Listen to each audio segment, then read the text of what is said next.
بسم الله الرحمن الرحيم. القارعة. ما القارعة؟ وما أدراك ما القارعة؟ يوم يكون الناس كالفراش المبثوث وتكون الجبال كالعهن المنفوش.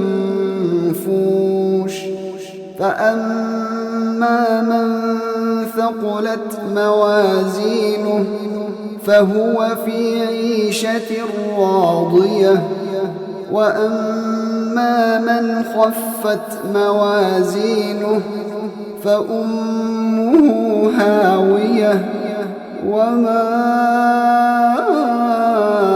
أدراك ما هي؟ نار حامية.